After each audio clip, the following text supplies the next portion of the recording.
peut-être juste attendre une petite minute ou deux encore pour être certain que tout le monde se connecte.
Parfait, juste confirmer, tout le monde voit bien mon écran?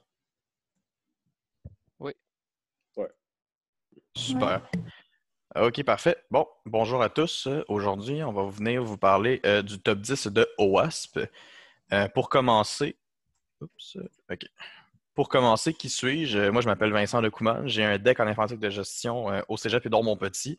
Je suis en train de faire mon certificat en cybersécurité des réseaux à Polytechnique Montréal. Je suis aussi programmeur analyste dans l'équipe de sécurité des accès chez Desjardins depuis le début de l'année. Et j'ai fait plusieurs participations à des compétitions de type Capture the Flag comme NordSec ou d'autres compétitions collégiales, soit avec chez Bois de Boulogne ou sinon même à Rosemont ou Maisonneuve. Alors, je vais laisser Thierry se présenter. Ouais, donc moi, je suis enseignant en informatique au Cégep Édouard-Montpetit. J'ai fait mon bac à l'Université du Québec à Rimouski en 2014. Donc, j'ai terminé en 2014. Ça fait environ 5 ans que je suis en industrie. Je fais présentement ma maîtrise en gestion de projet, mais mes intérêts en informatique, c'est surtout les technologies web, notamment Node.js, ASP.NET et Angular. Puis je trouve ça important justement de parler de sécurité pour les applications web, parce que c'est souvent là qu'il y a des trous de sécurité. Super, merci Thierry. Pour ce qui est du cours aujourd'hui, on a fait nos présentations. On va vous montrer c'est quoi OWASP, c'est quoi OWASP Top 10 précisément. On va vous présenter le top 10.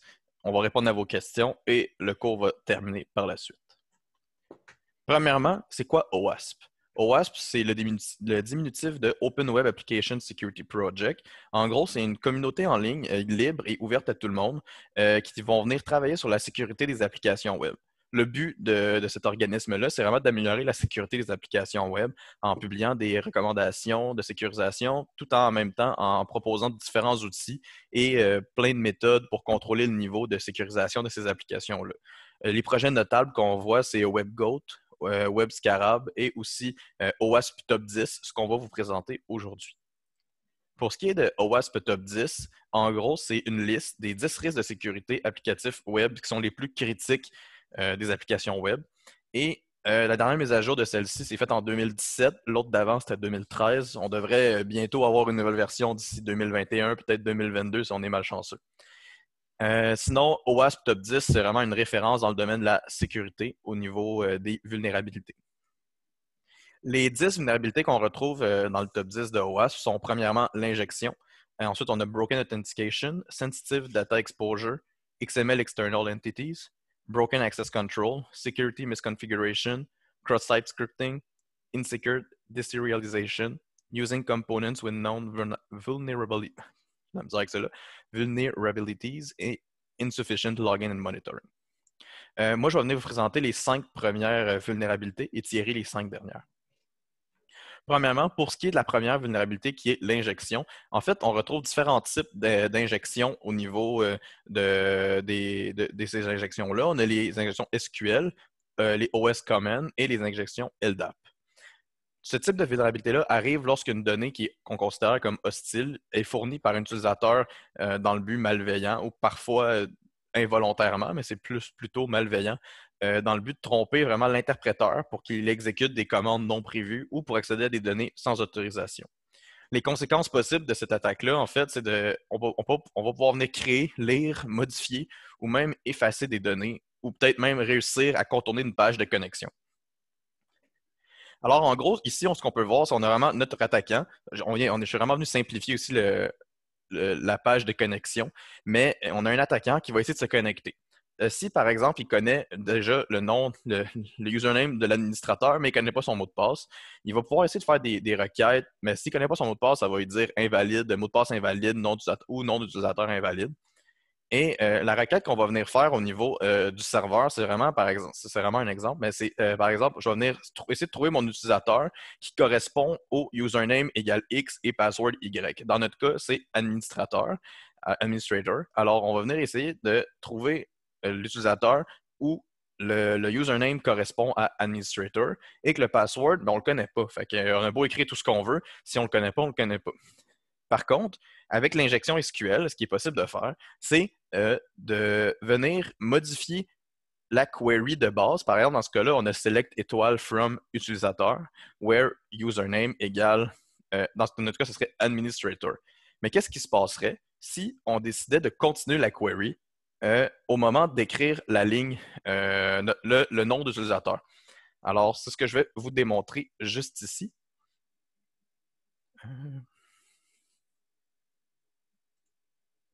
Parfait, vous voyez toujours bien mon écran. OK, good. Fait qu'ici, je vais venir cliquer ici.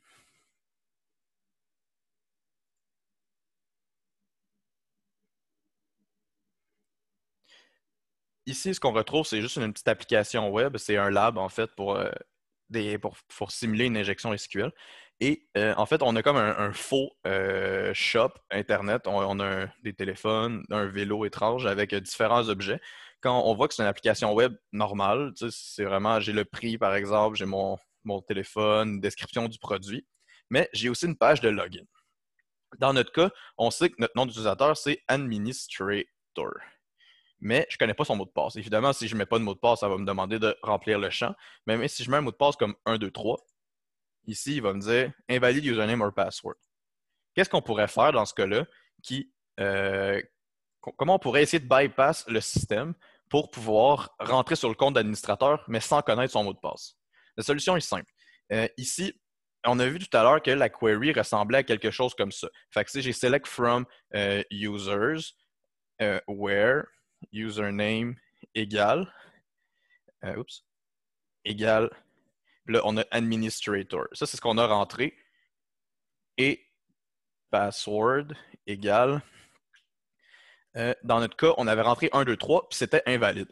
Mais qu'est-ce qui se passerait si je décidais d'éditer ici mon champ administrator et à la place, je décidais moi-même de fermer le guillemet et de commenter le reste de la ligne. C'est-à-dire que tout ce qui aurait rapport avec n password égale 1, 2, 3, ben, l'interpréteur SQL viendrait ignorer cette partie-là et on pourrait simplement rentrer administrator, fermer le guillemet de la query SQL et venir rentrer tiret qui viendrait commenter le reste de la ligne et ignorer tout le reste. Alors ici, évidemment, il va me demander de rentrer un mot de passe, étant donné qu'il y a de la validation au niveau du front-end.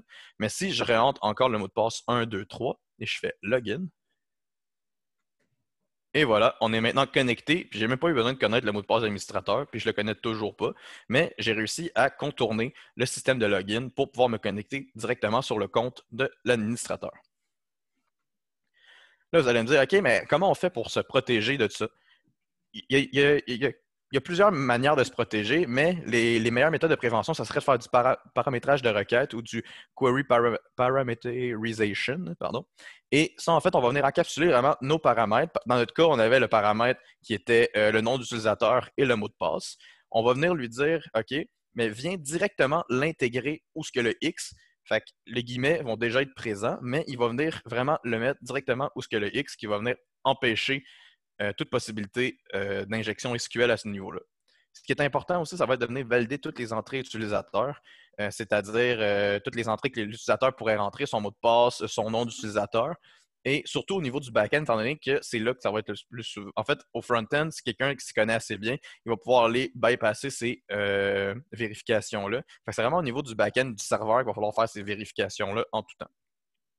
Ça va être important aussi de respecter le principe du moindre privilège. En gros, c'est important aussi que si par exemple, j'arrive à faire une query, une injection SQL sur un serveur, ça va être important de ne pas permettre, en fait, l'utilisateur qui est connecté pour agir à la base de données qui va venir se connecter au compte, qui va venir donner la possibilité au compte de se connecter à la plateforme. Il ne faut pas que ce lien-là ait les accès, par exemple, pour détruire la base de données, etc., parce que ça pourrait venir créer des gros problèmes. Fait que c'est vraiment de donner seulement les privilèges nécessaires aux différents, à nos outils puis à nos pipelines. Pour ce qui est d'éviter, il faut aussi éviter les messages d'erreur détaillés. Les attaquants vont souvent utiliser les messages d'erreur pour voir si un endroit peut être vulnérable. Alors, si vous donnez une erreur SQL, quand quelqu'un essaie de se connecter et faire une injection SQL, mais à ce moment-là, ça va venir causer problème parce que si vous donnez l'erreur, il va pouvoir voir que c'est possible de faire une injection SQL. Tandis que si vous faites juste retourner invalide password or username, mais la personne va avoir beaucoup plus de difficultés à trouver si son injection SQL fonctionne ou non. Ensuite, comme deuxième vulnérabilité, on a le Broken Authentication. En gros, ça désigne plusieurs vulnérabilités que les attaquants exploitent pour capturer ou contourner des méthodes d'authentification. Par exemple, on retrouve les attaques par dictionnaire, c'est-à-dire on a une liste de mots de passe, par exemple, top 10, top 100 des mots de passe les plus connus, puis on va les essayer une à la suite de l'autre avec un outil qui va le faire automatiquement, qui va permettre vraiment de tester tous ces mots de passe-là en une fraction de seconde pour voir si ils fonctionnent. On a aussi des attaques par force brute. En gros, c'est des attaques qu'on va venir essayer toutes les combinaisons possibles. On va écrire, par exemple, ça va venir essayer A, A, A, B, A, C, jusqu'à puis on peut donner des paramètres à cette attaque-là. Par exemple, on peut lui dire je veux que tu essaies jusqu'à 8 caractères avec des symboles et tout. Mais souvent, c'est une méthode qui est très longue et très fastidieuse, mais c'est quand même quelque chose qui est possible. Aussi, si le site n'a pas d'authentification multifacteur, ça peut le rendre à risque à ces attaques-là. Justement, une authentification multifacteur permet vraiment de protéger directement, même si la personne connaît le mot de passe, il va falloir qu'il utilise par exemple un SMS sur son téléphone ou une clé RSA directement branchée dans son ordinateur, etc.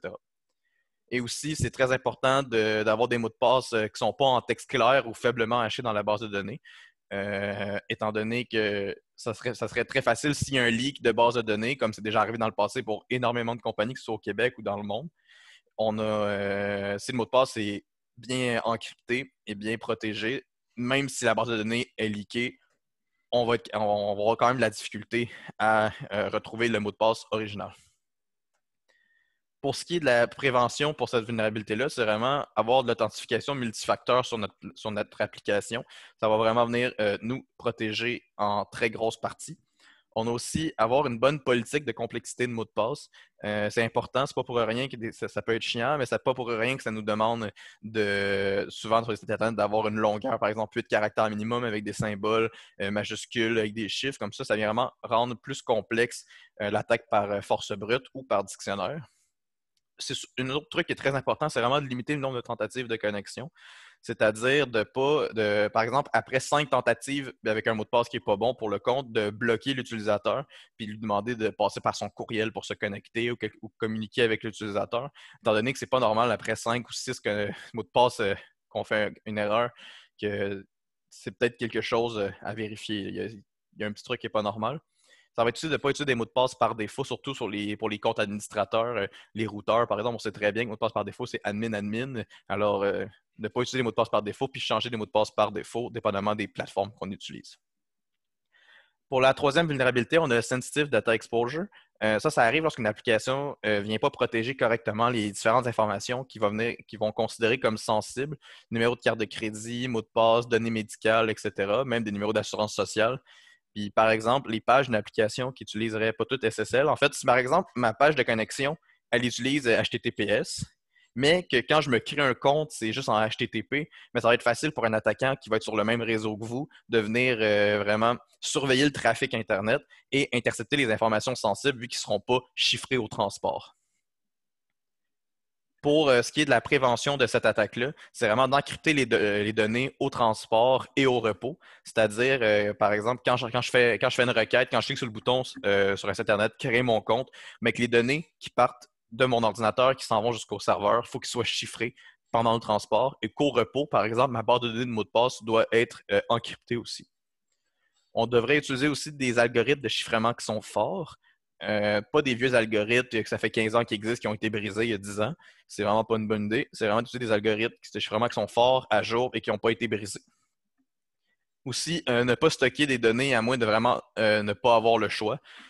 En gros, si vous avez un jeu en ligne, votre application web, c'est un jeu en ligne, vous voulez des comptes, c'est correct. Mais si vous n'avez pas besoin, par exemple, du numéro de téléphone de l'utilisateur, ben stockez pas la donnée, ça ne sert à rien. C'est vraiment de garder ça simple, le moins de données possible sur le user, avec moins de possibilités d'avoir des problèmes par la suite.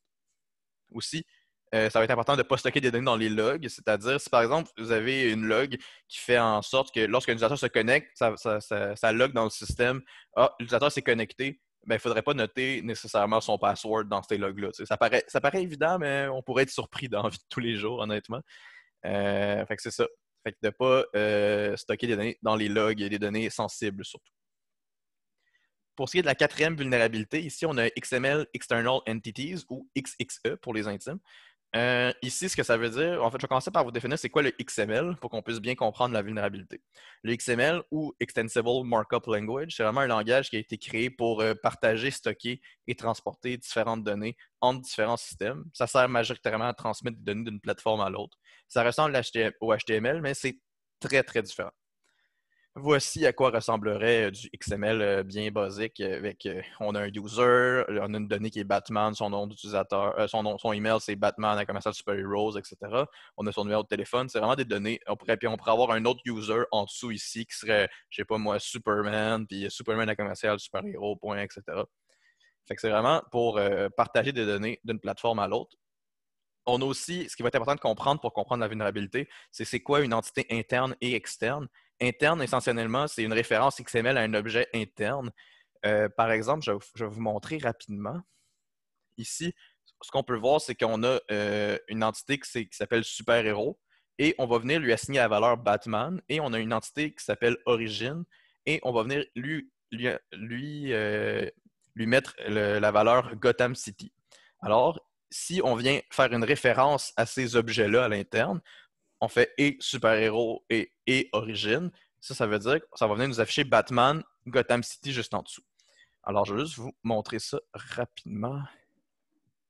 Ici. Par exemple, ici, j'ai mon code XML. Alors, si j'ai mon entité super-héros qui est Batman, mon origine qui est Gotham City, et dans mon character ici, je viens mettre super-héros et origine. Puis en fait, j'ai vraiment l'objet character Batman Gotham City. C'est vraiment pour faire référence aux données qui sont ici. Par la suite, on a aussi les entités externes. Là, c'est ça qui va venir nous intéresser le plus pour notre vulnérabilité. En fait, ça va venir faire référence à une source externe, un chemin de fichier, un URL, une image, etc. Et la référence va directement être affichée depuis son emplacement externe. Alors, qu'est-ce qui se passerait si je décide d'aller chercher un fichier qui est dans le système du serveur à laquelle on va faire la requête avec le fichier avec le XML? Est-ce que je serais capable d'aller chercher un fichier et lire ce fichier-là dans le serveur directement? La réponse, dans certains cas, ce serait oui. Alors, ce qui est intéressant, une attaque XXE, c'est vraiment un type d'attaque contre une application qui utilise le XML, évidemment. Et ça arrive lorsque l'entrée XML, qui contenant une référence externe, comme on vient de voir, est traitée par un analyseur XML qui est mal configuré. Les conséquences de ça, on pourrait faire un déni de service. Il y a déjà eu des attaques comme le Billion Laugh. En gros, ce que ça faisait, c'est que ça recalait l'entité plusieurs fois jusqu'à temps de faire crasher le serveur. On a aussi des divulgations de données confidentielles, etc.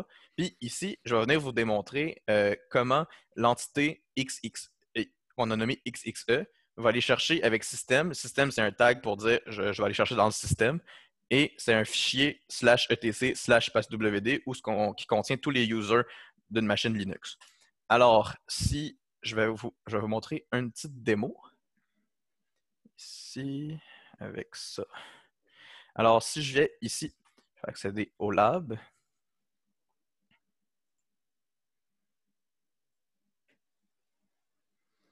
Parfait. Comme tout à l'heure, comme l'autre injection, l'injection SQL qu'on a fait, on a aussi différents objets dans le shop.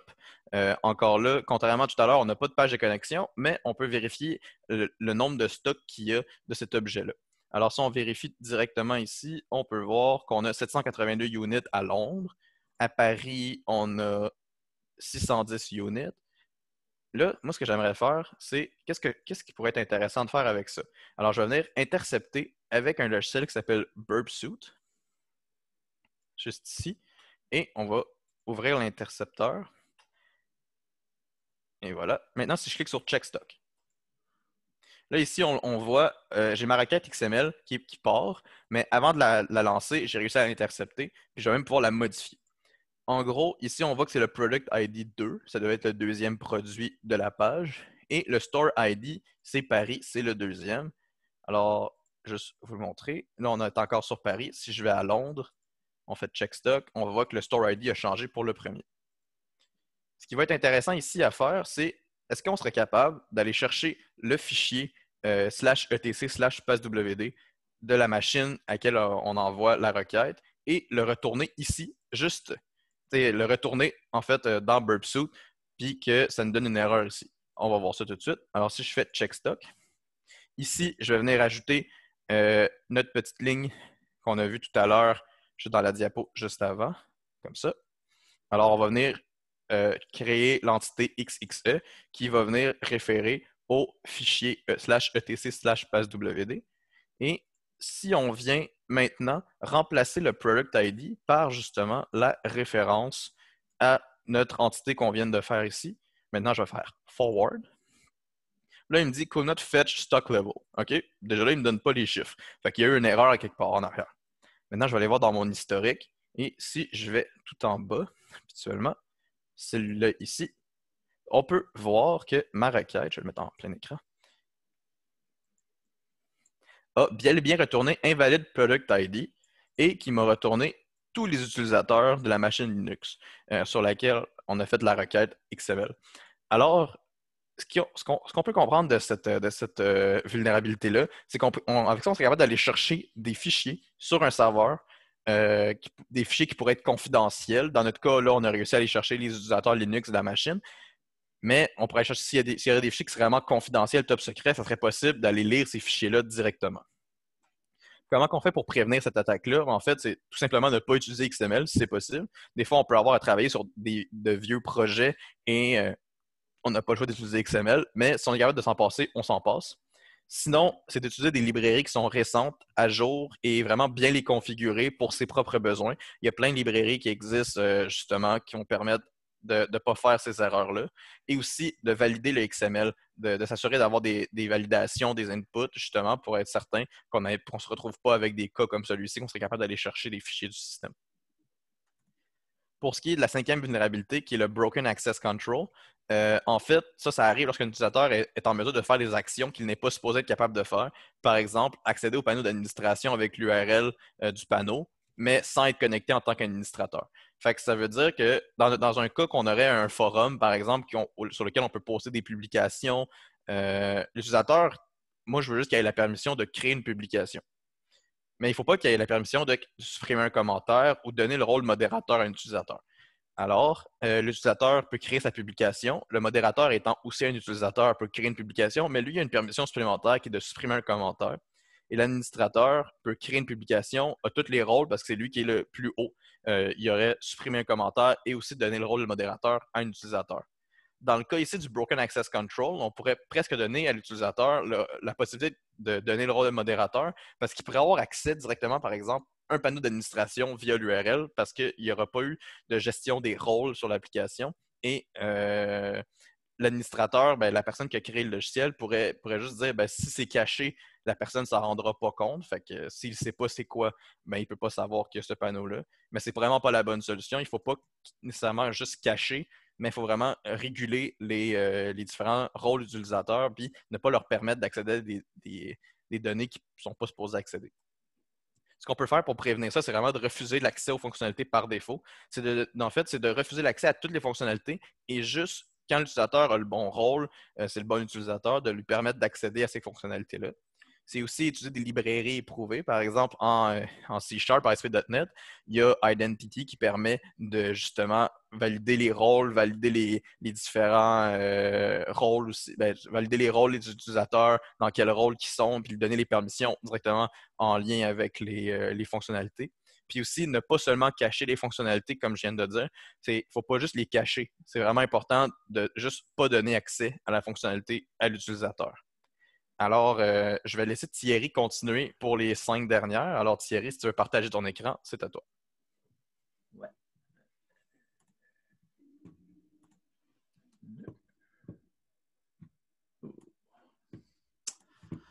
Donc, moi, je vais parler un peu moins vite que Vincent. Je vais vous montrer mon petit présentation. Donc, la sixième vulnérabilité, c'est la mauvaise configuration de sécurité. Donc, par exemple, si jamais vous avez une nouvelle caméra réseau et vous l'installez dans chez vous, dans le fond, si vous ne modifiez pas le mot de passe par défaut, ben, qu'est-ce qui peut arriver? C'est que quelqu'un l'utilise. C'est arrivé tout simplement à TV5 Monde qui ont eu une panne d'une journée en 2015. Puis ça leur a coûté 6 millions de dollars. Donc, comment le hacker l'a pris, c'est qu'il a trouvé un identifiant mot de passe d'un sous-traitant qui n'avait pas tous les accès, mais il y avait un accès pour entrer dans le réseau. Puis, à l'intérieur de ça, il a pu aller sur le serveur de la caméra, puis aller au niveau du Active Directory, se donner un compte admin et aller voir tous les fichiers qui existaient sur leur réseau. Et c'est comme ça qu'ils ont pris le contrôle de leur page Facebook, de leur page Twitter, de leur serveur de distribution de contenu. Donc, c'est quand même quelque chose à venir à prendre en considération quand vous ajoutez des nouvelles infrastructures à votre réseau. Aussi, qu'est-ce qui peut arriver quand on veut mettre des configurations de sécurité, c'est que souvent, on n'a pas beaucoup de temps pour déployer un élément. Par exemple, s'il y a un vendeur qui dit ben là, il me faut le fixe des microservices ce midi pour le client. Bien, si vous êtes pressé, et puis, si vous avez beaucoup de configurations à faire, donc encrypter les fichiers de configuration, mettre à jour les permissions SQL, etc., bien, souvent, 30 minutes, c'est pas assez. Puis, qu'est-ce qui va arriver? Bien, c'est qu'on va omettre certaines étapes. Puis, qu'est-ce qui arrive quand on omet des étapes? Bien, on peut avoir des brèches de données, comme Capital One qu'on a eu il y a quelques années, l'origine de cette problématique-là, c'était une configuration qui était mauvaise au niveau de l'application web. Donc, il faut toujours faire attention quand on configure. Puis, quand on veut, dans le fond, déployer, il faut prendre le temps de le faire, tout simplement. Aussi, souvent, les problèmes de configuration, c'est des erreurs très bêtes. Comme ici, en ASP.NET, on a 2 attributs d'autorisation. Donc, on en a un pour MVC, puis un pour les services web. Puis, des fois, ben, si on ne fait pas attention, ben, on va utiliser l'un ou l'autre. Puis, si on utilise l'autre, ben, c'est comme si on ne l'avait pas mis. Donc, les erreurs de configuration, c'est souvent des erreurs bêtes. Donc, comment on prévient ça? Ben, on enlève l'humain de ça, tout simplement. Donc, on va on va aller mettre un processus de déploiement répété et éprouvé, c'est-à-dire qu'on le teste de nombreuses fois pour vérifier que tout fonctionne bien, puis on va l'automatiser. On va aussi faire très attention que nos environnements de développement, de tests de production soient configurés pareil. Comme ça, quand on va tester l'application puis qu'on le déploie en production, bien, il va avoir les mêmes configurations de sécurité. On va aussi avoir une architecture plus segmentée, c'est-à-dire que si on a un niveau d'accès de données, donc un database access layer. Donc, on va pouvoir ajouter de la sécurité de façon centrale au lieu d'avoir des fonctionnalités un peu partout avec différentes fonctionnalités. Donc, on suit dans le fond le principe solide. Puis aussi, on va essayer d'enlever les fonctionnalités qu'on n'utilise pas. Par exemple, si on a un serveur web, puis qu'il y a FTP d'installer, puis on ne l'utilise pas, bien, il faudrait le désinstaller tout simplement. On va vérifier aussi les configurations, donc les notes de sécurité, mises à jour, etc. Donc, on vérifie toujours les sécurités. Puis, on va reviser les permissions, surtout nos permissions cloud, parce que c'est très facile de faire une mauvaise configuration quand on déploie sur le cloud. Puis, finalement, donc, on va utiliser des headers de sécurité correctement. Donc, par exemple, qu'est-ce que je veux dire par des headers de sécurité? C'est qu'on va rajouter au niveau de nos sites web des vérifications pour nos pages web. Donc, on voulait vous montrer un peu comment ça fonctionne. Donc, si par exemple, je viens ici, puis je vais chercher mon Facebook ici. Donc, on voit que la configuration de mon HTTPS, donc je vais aller chercher Facebook, donc il va rediriger tout simplement mon Facebook vers Facebook HTTPS. Puis ici, on va avoir aussi des feeds sur quel script on peut aller chercher. Donc, facebook.com, fbc, cdn.net, etc. Donc, ça, c'est des Content Security Policy qui est des headers justement pour valider qu'est-ce qu'on peut aller chercher sur le site web.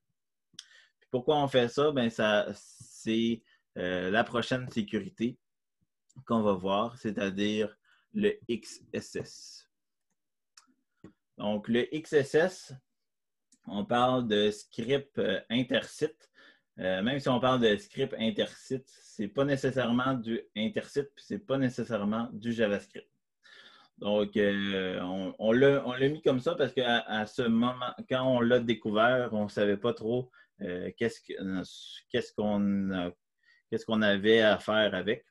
Mais donc, on l'a nommé comme ça. On a 3 types de XSS. Donc, on peut prendre les données puis l'utiliser comme du HTML. Donc, par exemple, strong, yay, strong. Donc, si on garde ça en base de données, puis on va le mettre au niveau de notre HTML, puis on l'affiche directement, on peut avoir justement un ajout de HTML dans notre site web, puis souvent, ce n'est pas voulu.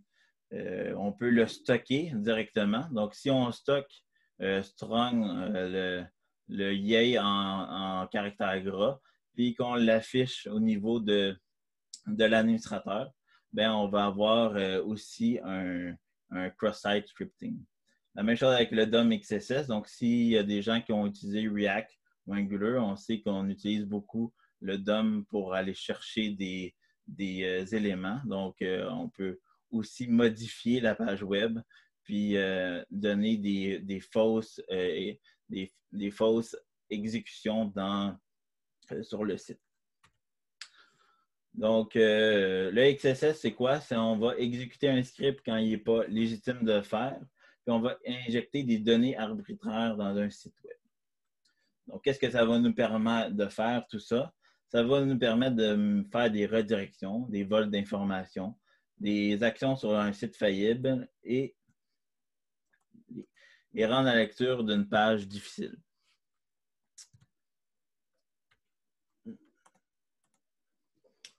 Donc, par exemple, si on veut afficher un élément, donc par exemple, bonjour user dans PHP, si je ne me souviens pas comment aller chercher l'URL, ben, on peut aller voir sur Google comment ça fonctionne. Donc, si on va faire une recherche Google pour PHP-Get, qu'est-ce qu'on a comme premier paramètre?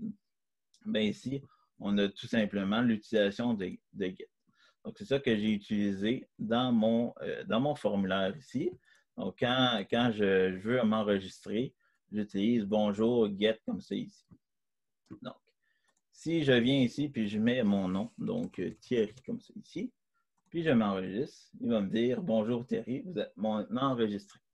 Donc, déjà là, ça, c'est la manière, c'est qu'est-ce qu'on veut, dans le fond, afficher. Par exemple, cependant, si on ne vérifie pas justement les attaques par XSS, ben qu'est-ce qu'on pourrait faire? Un peu comme quand on a mis des éléments pour SQL. Donc, on peut y dire, ben je veux rajouter un script en fond dans ma page. Donc ici, au lieu de mettre Thierry, je vais tout simplement dire script, puis je vais y dire redirige-moi vers tel site. Donc, si je fais m'enregistrer, qu'est-ce qu'il va faire? Il va me rediriger. Donc, c'est une manière de hameçonner les personnes. On peut aussi rajouter des scripts pour faire un téléchargement d'un fichier. Donc, si je reviens à mon événement, puis je mets ici, donc je fais j'ouvre un pop-up avec mon fichier en tant que tel, puis je fais enregistrer. Donc, on a vu, il vient d'enregistrer un PDF. Puis si on continue, donc si on combine les deux, bien, qu'est-ce qui peut arriver? C'est que si on reçoit un courriel comme ça, puis on a un lien qui contient les scripts, bien, qu'est-ce qu'il va faire? C'est qu'il va ouvrir le truc, il va enregistrer un malware ou un virus, puis il va me ramener où ce que je voulais être au début. Donc, c'est quand même quelque chose qui est important au niveau de la vulnérabilité. Comment on va prévenir ça? Donc, on va prévenir ça en utilisant des librairies qui nettoient les données utilisateurs par défaut. Donc, React.js, Angular, etc. Il faut aussi apprendre les limitations des nettoyeurs, donc des sanitizers, et éviter de les outrepasser, parce qu'il y a toujours une manière de outrepasser ces librairies-là. On va aussi faire des échappements dans les entrées utilisateurs. On va se méfier de qu'est-ce qui nous est donné au niveau de l'interface, puis on va encoder. Quand je parle d'encoder, donc si, par exemple, dans ma recherche, j'ai été dans le prochain PHP-Get. Donc, dans ça ici, on a justement un HTML Special Core qui va échapper, puis qui va encoder qu'est-ce qu'il y a à l'intérieur de mon get. Donc, si je viens ici, puis je fais juste prendre cette méthode-là, donc comme ça ici, puis je reviens sur mon formulaire. Donc, si je réessaye qu'est-ce que j'ai fait tantôt, donc, par exemple, la redirection, qu'est-ce qui va arriver? C'est qu'il va m'afficher le script directement. On pourrait aller plus loin, c'est-à-dire, au lieu d'utiliser l'entity, on pourrait dire « Enlève-moi toutes les tags HTML qui existent ». Donc, si je viens ici, puis au lieu de HTML Special Core, je vais mettre strip tag, tout simplement, qui enlève les tags HTML.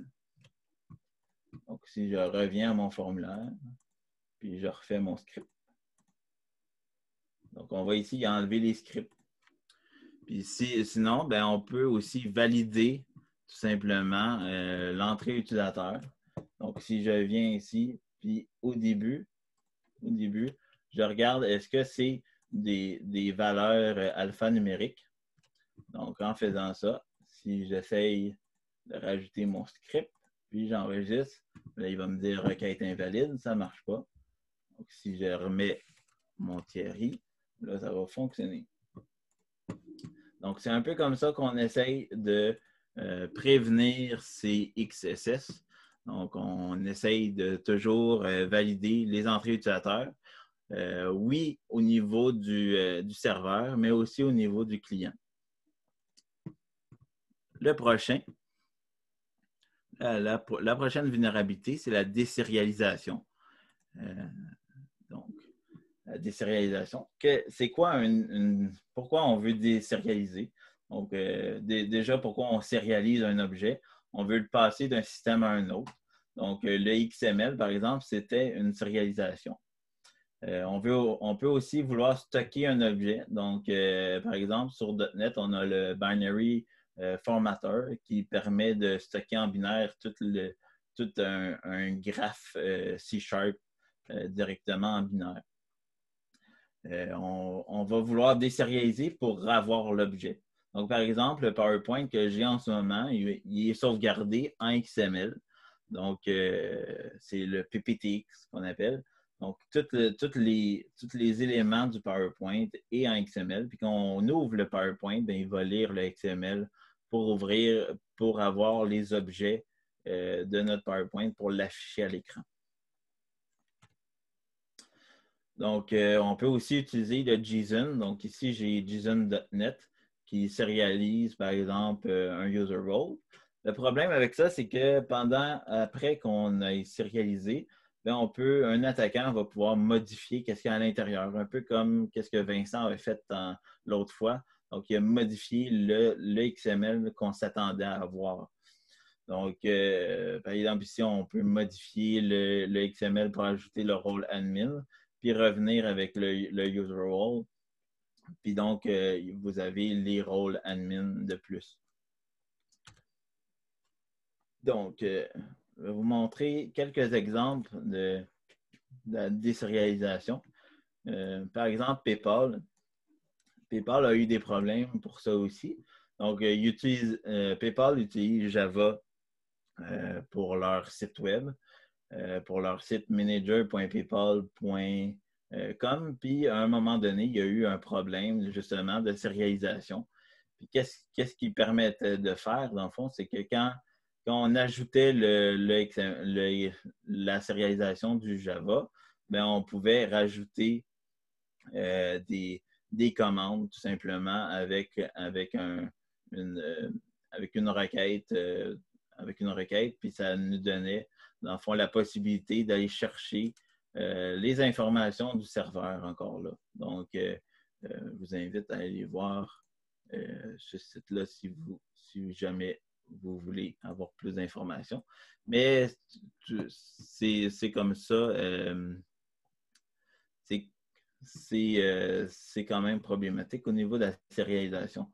Donc, qu'est-ce qu'on veut faire? Qu'est-ce qui arrive avec la sérialisation, dans le fond, c'est qu'on va créer des objets qu'on ne voulait pas en tant que développeur.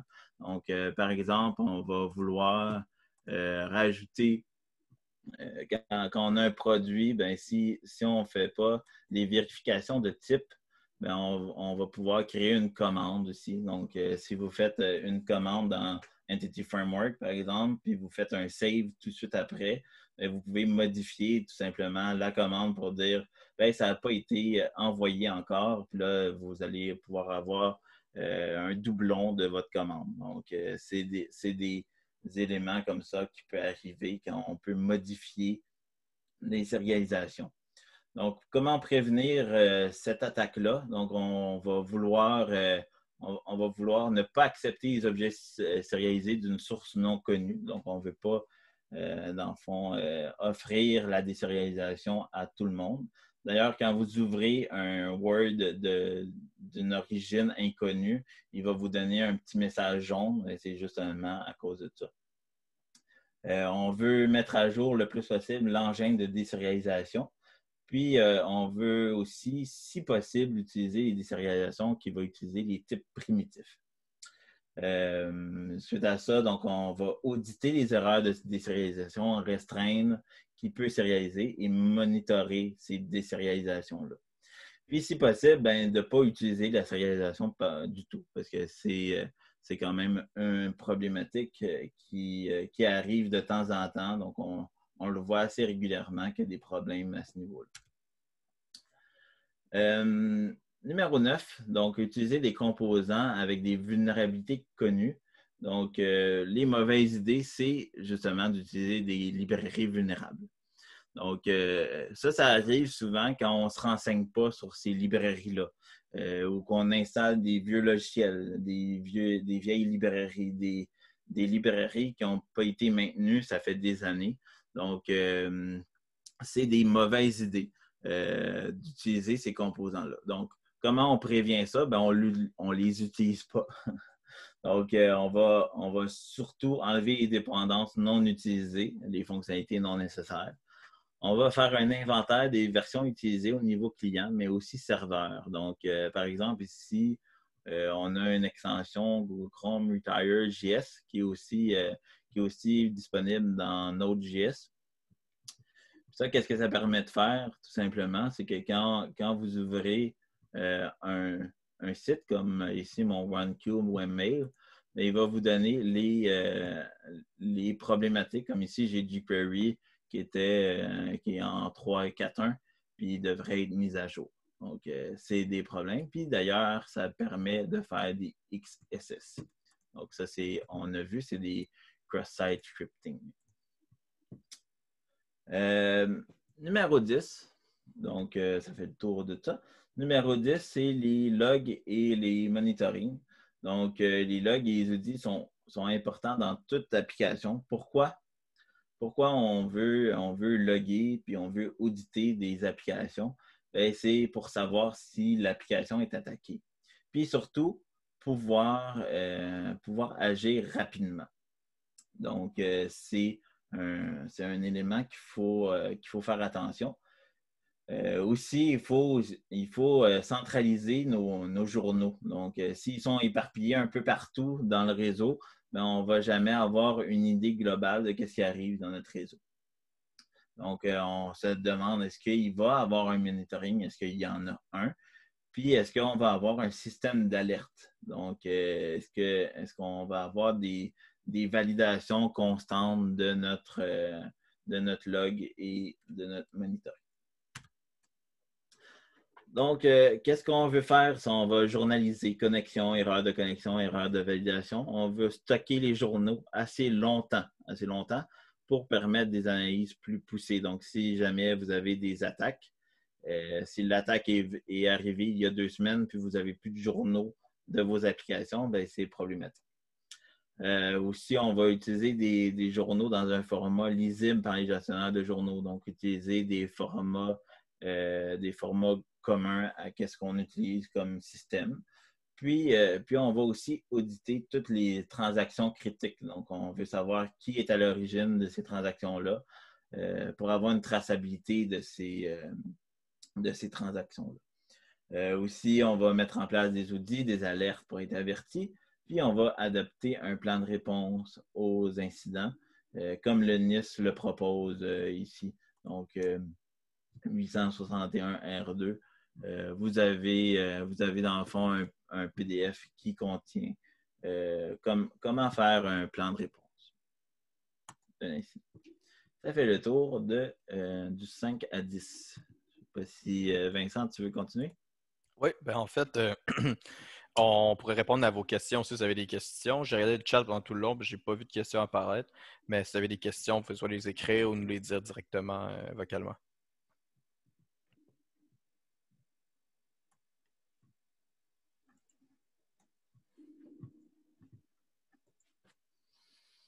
J'ai une question plus d'ordre administratif. Est-ce que c'est correct de poser ça ici? Oui, Par vas-y. rapport, ce serait par rapport à l'examen, dans le fond. Est-ce que c'est sur Secure Code Warrior ou est-ce que c'est un examen séparé? En fait, sur Secret Code Warrior, il y a une partie. En fait, l'examen est comme un peu séparé en deux. Tu as une partie sur, Ok. Secret Code Warrior qu'il faut que tu passes à avoir 60%, mais tu peux le retenter autant de fois que tu veux sans problème. C'est 7 questions, si je ne me trompe pas. Ok. Et tu le retentes autant de fois que tu veux, tu n'as pas de limite de temps, etc. Et vendredi matin, si je ne me trompe pas, il va y avoir aussi un examen avec des questions, soit à choix de réponse, questions-réponses courtes à vérifier. Il va environ avoir 2 à 5 questions par conférence qu'il y a eu à peu près. Ok, merci. Ouais. Est-ce que. Je pense que c'est une question pour toi, Thierry, dans le chat. Sony qui nous dit pour le download du malware, si la victime ne l'exécute pas, on est tranquille ou non? Ben non, non, parce que dans le fond, on peut télécharger un malware, puis après ça, on peut aller dans un autre vecteur d'attaque. Donc, si vous l'avez téléchargé, ben, si en arrière, on a réussi à rajouter une tâche qui exécute, qui essaye d'exécuter le point execute, ben ça va faire la problématique.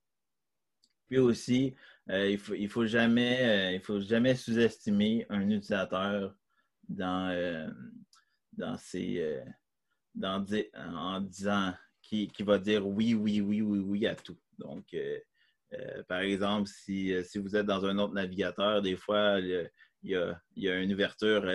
Je veux télécharger un fichier, là, tu dis oui. Puis il dit voulez-vous exécuter? Il dit oui. Puis donc, ça fait le même problème. Donc, c'est quand même problématique là-dessus. Super. Est-ce qu'il y avait d'autres questions en lien avec les vulnérabilités? Ou sinon, je peux aussi répondre à des questions en lien aussi avec Secure Code Warrior rapidement ou d'autres questions administratives comme on a eu, il n'y a pas de problème. Tout est bon. C'est bon? Je vous inviterai aussi à aller voir le site de WASP parce que là, on vous a montré le top 10, mais il y a beaucoup d'informations. Si vous vous intéressez au web, là, il y a beaucoup d'informations sur comment configurer sur vos serveurs web, etc. Donc, c'est quand même intéressant pour ça, cette organisation. Oui, exactement. Puis je vais vous donner le lien des présentations sur le Slack et aussi du site de WASP après le cours. Vous allez pouvoir retrouver toutes ces informations-là. Et aussi l'enregistrement du cours va être disponible sur YouTube là, sous peu pour ceux qui n'ont pas pu. Ou si vous voulez réécouter l'enregistrement, si ça a été rapidement. On n'avait pas beaucoup de temps pour passer sur les 10 vulnérabilités. On aurait pu s'étendre 1 heure par vulnérabilité si on voulait aller plus dans le détail.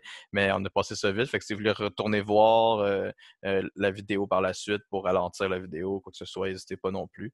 Puis sur ce, je vous souhaiterais une bonne journée. Et si vous avez des questions, n'hésitez pas à me contacter aussi sur Slack. Je suis disponible. Je suis tout le temps connecté sur Slack ou sinon directement dans mon courriel que vous pouvez retrouver sur la plateforme Secure Code Warrior. Fait que c'est tout. Ça fait le tour. Merci beaucoup, Vincent. Je vais arrêter l'enregistrement maintenant. Parfait, c'est bon, merci.